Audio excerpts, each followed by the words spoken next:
everyone, my name is Jaybird and welcome back to Lake of Voices!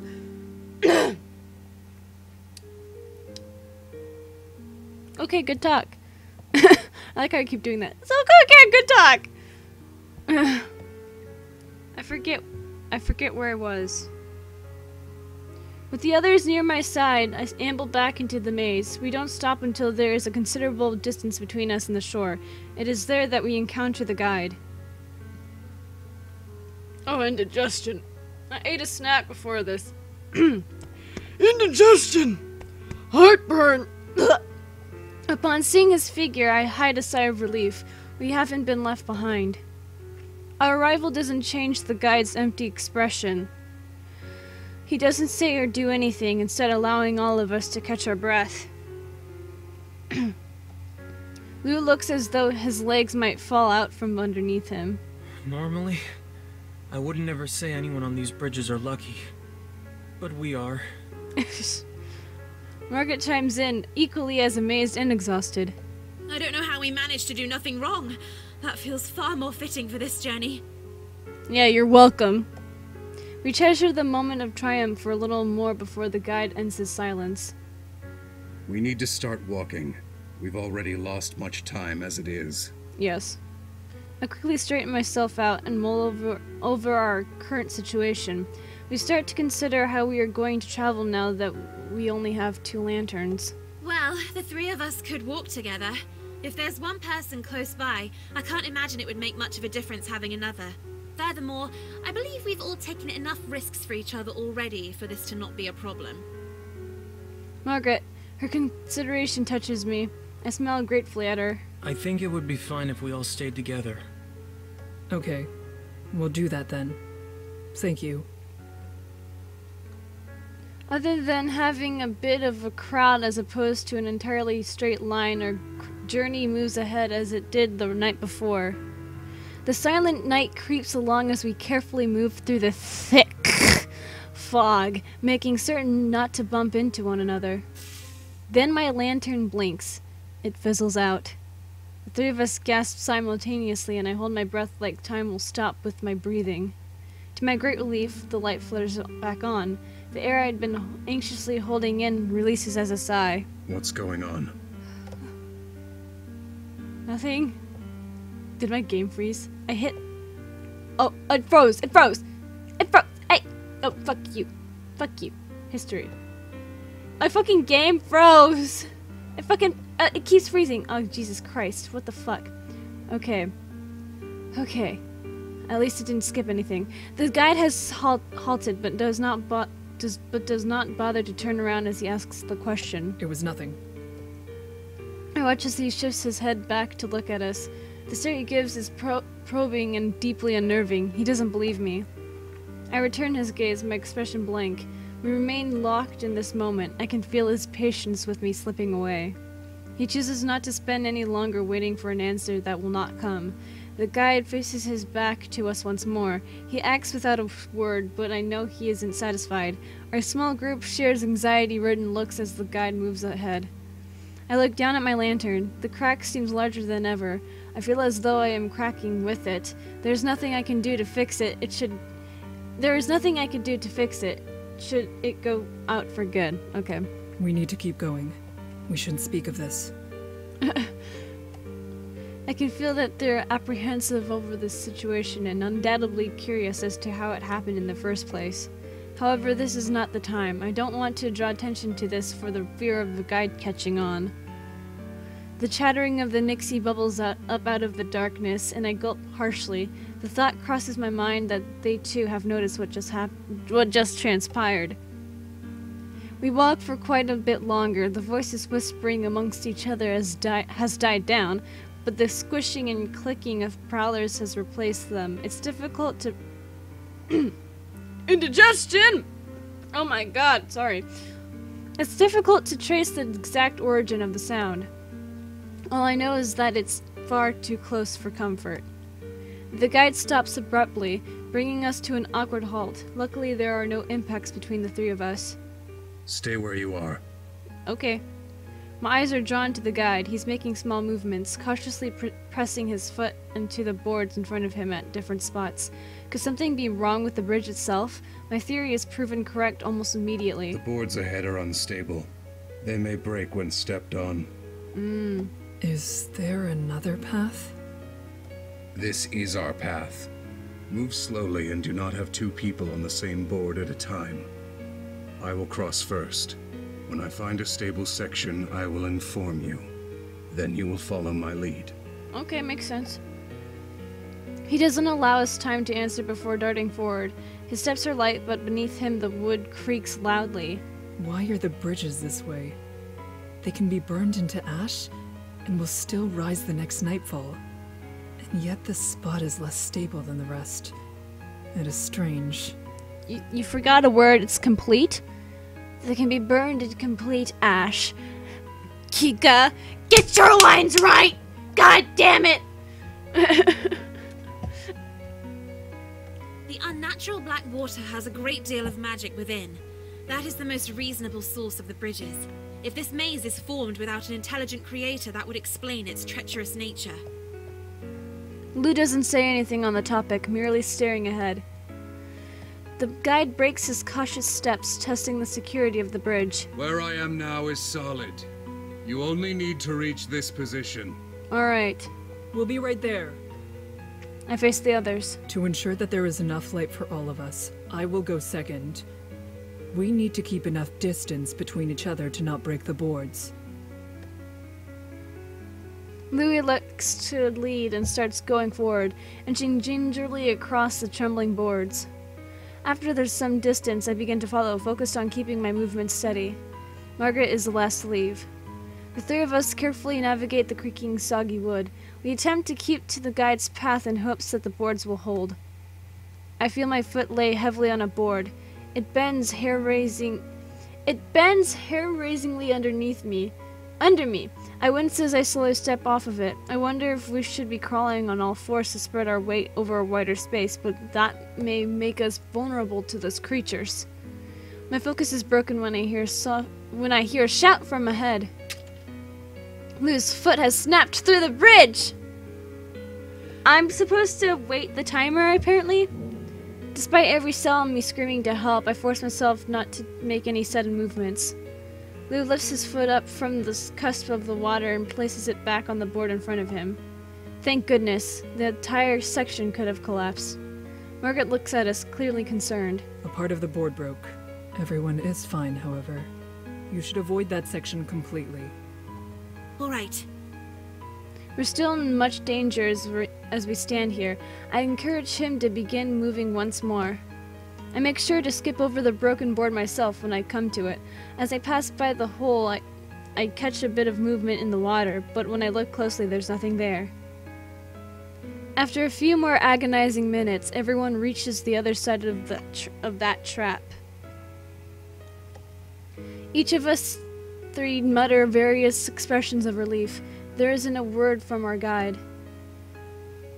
We continue our journey across the bridges, sharing small, sporadic bits of conversation, until we're plunged into darkness. I immediately come to a screeching halt that almost makes the two near me lose their footing. I look down my lantern. It's as dark as the water. The three of us stare at it, silently pleading. A few moments pass, and yet the lantern remains cold and lifeless. In desperation, I jiggle the lantern, hoping that somehow something will click and the light will return. Just get flashlights. Oh wait, do flashlights exist in this world? Get something that's like a flashlight. Nothing happens. I feel the others' nerves climbing with every second. They shift uncomfortably as they watch me pathetically attempt to relight it. We are quiet, still hoping that the guide won't notice. I cease shaking and tap at the sides of the cracked glass. When that doesn't yield any results, I open the lantern itself and look over the internal workings. I cannot reach inside. Despite its appearance, the metal has retained the heat from before and I would be burned. As the darkness stretches on, I frantically try to figure out what the problem is from sight alone to no avail. Your light is gone. I know. The indifferent tone of the speaker is unmistakable. No, not yet. I look up from my work to see that the guide is approaching us. I'm at a loss for words. He comes near and the edges of his light shelter us like a blanket. Relight it. My hands begin to tremble. I know that it won't do anything, but I do as demanded and hope for a miracle. I attempt to get the inner core to catch flame, but the lantern refuses to comply no matter what I do. The guide's eyes widen as the full scope of the situation dawns on him. My two companions start nervously fidgeting and whisper about possible solutions, but I hear each one getting shot down. What are we going to do now? Margaret's voice comes out shaky. I look at the guide forlornly. We're completely at his mercy now, if he has any to spare at all. He coldly surveys the three of us. After silently deliberating, he narrows his eyes until there's slits in his face. I will allow one of you to remain in my light. One?! Why? I can barely drag the words out of my mouth as I look at him incredulously. Someone who wants to live will share their light with no one. I will not share my light with 3. He almost snarls at us. Margaret is completely frozen, her mind racing to process everything. Then, what about 2? Could you please keep 2 of us safe? The guide sharply shakes his head. I will allow 1 and no more. 2 will be left behind. Finality rings out from his words. Lingering at a distance far behind my light will leave you vulnerable. The wisest option is to continuously move, even if it means going another way. Beside me, Margaret begins to whisper something to herself.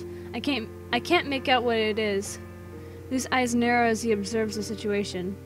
A torrent of thoughts rip through my mind as I try to find some other way. Kika. Yes. My body stiffens. The guide has never referred to me by name this way. It is jarring enough to gain my attention, even amidst the panic arising. You are the most likely to survive. The offer is for you. Oh my god. My eyes widen even further. No, I don't want that. I can't be the only one who... No. No. He's hitting on me. Ew! I turn my eyes to my two companions. The both of them gaze back at me, dejected. There's horrifying resignation in their eyes. This cannot be happening. They should be going, not me. They should be the ones who remain safe. My lantern broke because I foolishly dropped it. And I've already lost my glasses, so... Lou continues to only passively watch with an unexplainable expression. I shake my head, refusing to watch them give up so easily. I turn to the guide's face one last time, begging him mentally. He's empty and unflinching. It needs to be done. This is what it means to cross Sinlos. Okay. Oh. Okay. Oh, jeez. Oh no. We're gonna die, aren't we? We're just gonna die, aren't we? We're all gonna die. This is what it's come to. We're all just all of us together in a big old orgy of death, you know.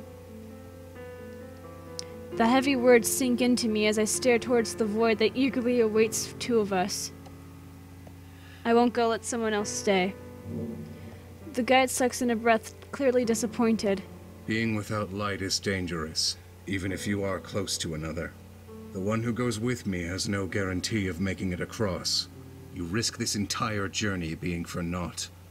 The correct decisions need to be made. Everyone should be aware of that.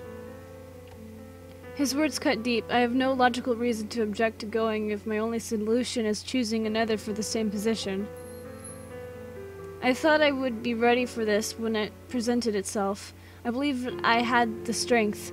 That was only what I wanted to believe. Noting that I haven't said anything despite plenty of opportunity, the guide continues. I will not choose someone else, and neither will they. Can you do so? Who deserves to be saved, and who lost in your mind?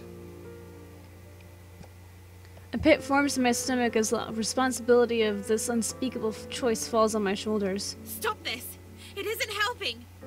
I'm not the one who can stop it now. I tried to form a coherent sentence, but whenever I tried to wrench them out, the words vanished from my tongue. Having lost his patience, the guide points a finger at Lou almost accusingly. I've noticed the attention you've given him. Is that what this is about? Do you want to sacrifice your position to give him a hope of safety? Or perhaps you would prefer the both of you being left so you remain together? Or does your relationship not matter after all, and you don't care who gets the chance as long as you avoid a sense of guilt? Who said we had a relationship? Excuse me. I look over at Margaret and Lou, hot tears flowing from my eyes. Take Lou. Take Lou. You have to take the other one, Guide. He speaks with no hesitation and everyone stares at him. Surprisingly, the attention doesn't seem to bother Lou this time. He seems completely calm. Kika doesn't want to go, and I don't need you. The guide audibly gasps at Lou's declaration. He doesn't speak either, not from his usual indifference, but because he's completely at a loss for words. Lou shrugs the reaction off, continuing on with a derisive tone. You have your needed answer. There's only one person you can take. I hope that you'll be able to prove your keep by getting at least someone across. Ooh, burn. The guide's face contorts awkwardly. However, I don't get an impression of anger. Instead, it's almost as though Lou's words have struck a sensitive spot. Without another word, he turns around and begins to walk down the bridge. You have to go. He will take you. I look over to see Lou encouraging Margaret to leave. Lou is nearly ready to start pushing her towards the guide. Why would you do that? She peers at us, vexed. Because it felt right. I chime in and Lou smiles approvingly. Margaret's eyes fill with tears and she scrunches her nose up. Well, you're wrong. I hope you realize. I shake my head. The decision has been made. You need to go. We will find our own way. Margaret wipes the tears from her eyes. She fixates on me penetratingly, and I know that she doesn't truly believe me. I mirror her look with equal gravity. Be safe, please. There isn't time left. Renewed tears pour down Margaret's face, dripping in a subtle rhythm onto the already damp wood. She opens her mouth and begins to say something, however it catches in her throat. She doesn't want to say goodbye. I don't either. She looks down and her voice drops to a whisper. Thank you both for everything. Don't make me cry! You're gonna make me cry! She then turns around, trying to catch up with the guide. It was almost unbearable seeing her so hurt. She didn't want to sacrifice someone else for her own safety as much as I didn't. However, I still hold to my decision. Yet I cannot help but wonder what Lou is thinking. By now, that feeling has become familiar to me, even though this seems unexpected.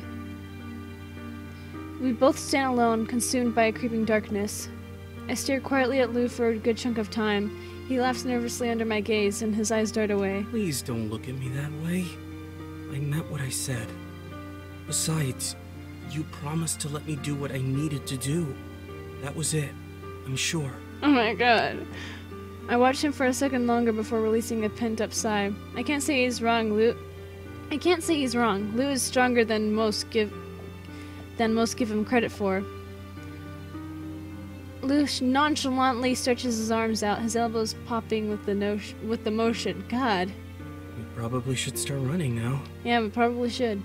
I look down, my fist tightening in contemplation. I can't let concerns slow us down. I need to get him to the other side. I steel my determination. The two of us dash forward and take another branching path out of the bridges. We continue to race across Sinlos, bridge after bridge. Many glossy arms reach up from the lake over the sides of the bridge towards our ankles. Luckily, we're able to pass by each one before any can grab a hold. There are moments here and there where Lou seems like he's going to stumble and fall. However, he manages to keep himself upright each time and continues forward. Our confidence is shattered as we turn down another path and are forced to come to a halt. In the distance, we see it, a mass of slow-moving figures creeping our way. I narrow my eyes. Prowlers. God damn it. I turn behind me, only to see more Nixie as they begin to rise up from the waters. They stretch their crooked limbs across the boards. Droplets of cold sweat begin to run down my back. There is no clear path any longer. Even if we light a match to set a side of the bridge on fire, it's possible that not all of them will leave, and then we'd be trapped by both flames and monsters. It would also put the others at risk if the flames spread to them. I slowly slide my hand down my side and reach for the hilt of my sword. I leave behind the broken lantern. That won't do anything for us now. Stay close. I can at least clear the way we came so we can keep going. No. Oh. I blink in bemusement at the finality of his words. He really has the nerve to be so bold. Swinging your sword will only give them another option to pull you down with. I've heard stories. Please listen, Kika. Run away with me. We can make it. Yeah, we can. I look over at the monsters, who are now clambering over the bridges towards us faster, and then back at Lou, who locks eyes with me without a whisper of doubt. It's clear he won't let me throw myself at the threat. All right. Since you're better informed on how to handle this, then, I will follow your lead. I like how her hand's just on her chest like that, you know. Relief washes over Lou's face before it hardens again with determination. We should go. Yes, we should. Is that his determined face? I nod and turn to the path ahead, crawling with monsters. We sprint down the bridges together, into the fray of contorting claws. I duck below Nyx's grasping hands and jump over another reaching pair at the base of the bridge. I hear a small noise from Lou. With trepidation but still running at top speed, I whip back to look at him. Lou is fine. He simply shakes his head and motions for me to continue. I'm okay. Keep moving. Alright. Right. If I don't keep moving, then I'll only be getting in the way. However, I reach my hand back for him to take. Being distracted by thoughts of Lou stumbling will bring us both down. This can help. Seeing my hand waiting ahead, past those of the monsters, encourages Lou even further. He pushes his way through and grabs hold. I grip him tightly and begin to run again. We manage to clear the worst swarm of Nyxi on the bridges. I take a moment to savor fresh air as I slow my mad pace. Lou is gasping for breath. Grasping for breath. What? Same difference. However, he's got an eager grin on his face. The Nyxi did not follow us. They are much too near for comfort. We meet eyes and both continue to run to put those creatures far behind us, still hand in hand. We start rushing across the bridges with renewed vigor, and don't stop until the wet sounds of the crooked monsters are long behind us. I take advantage of the break to look around with more carefulness. It is nothing but the essence of Sinlos, bridges, fog, and the lake itself. I can see neither the interloping guide's light nor the shore. We are completely and utterly lost in this labyrinth of ever-changing bridges. The atmosphere surrounding this place is even more oppressive and dense in the dark. Now that I've been forced to take in our situation, I am engulfed by the sheer emptiness of it all. The silence is deafening. My thoughts turn to Lou. This is what he had to deal with before we happened to find each other. I felt so sure of my need to protect him, the boy on the brink of death curled up in a helpless ball. I feel the cold sting of regret upon realizing that Lou is back in the situation again thanks to my choices. I turn to assess him. He's bent forward over his knees, panting erratically as he tries to catch his breath. He's completely and utterly exhausted. Yet when he catches my gaze, he looks up to smile at me. I jerk my head away. I'm wildly uncomfortable that Lou is much more willing to smile now than ever before. I have no idea how he could be so happy over this. I don't even want to consider that he's acting this way for my weak sake. I open my mouth to speak, but before I can put forth one word... I think we're safe right now. Yeah. I'm shocked, baffled by his choice of words given where we are. Sinlos is the Nyxi's territory. They felt inescapable. However, this lake is vast, and the Nyxi are not omnipresent nor omniscient. Lou catches me looking for any signs. I noticed that Nyxi can't be everywhere in this maze. It's huge. Now that we're away from them, we just have to be quiet. Of course. Oh. I feel a surge of hope well up in my chest. We should take this opportunity to fully rest. Then we can progress somewhat slowly for a time. Capturing the attention of those beasts with loud steps is something we must avoid. Lou nods. The two of us stand quietly together, regaining our strength for the path ahead. After a short period of time, we start to make our way across the bridges as cautiously as possible. He starts to move ahead of me. I follow behind closely. Lou stares out at the lake with a listless expression, and he seems entirely entranced within his own mind. His expression is dark, his thoughts are almost oozing gloom. I make no attempts to interrupt, allowing him to process his thoughts on his own. Unfortunately, his true concerns are still a mystery. I feel powerless to help. What are the odds the two of us would end up getting left behind by the guide again? He chuckles, and a nervous smile of my own forms at the sheer irony of it. I cannot say. It isn't exactly the same, however. This time, it was you who chose to be with me. How could I not? There isn't anything else in this lake that's worth standing by. Oh my god! I'm being hit on! I love it. Oh, it's so romantic. The affection in his tone causes me to smile more honestly. We continue on the near identical pathways together. After a short comment before, Lou has stopped speaking again. We're rather aimless, but there is little sense of panic between us. Somehow the complete isolation makes it feel as though there are no threats. There's only us in a never-ending void. I force myself to shake off such thoughts. I need to remain focused. The end will come whether we arrive at it or not. A little later down the path, Lou suddenly seems to escape the snare of his mind once more. He gives me an inquisitive glance. My voice is starting to hurt. And I ran out of water. Which is why it's a good time to end this episode. So with that being said, if you guys enjoyed this episode of Lego Voices, then you would like to see more of this game, then leave a like down below, leave a comment down below, share it with your friends, subscribe if you haven't, ring that notification bell, and remember, die safely.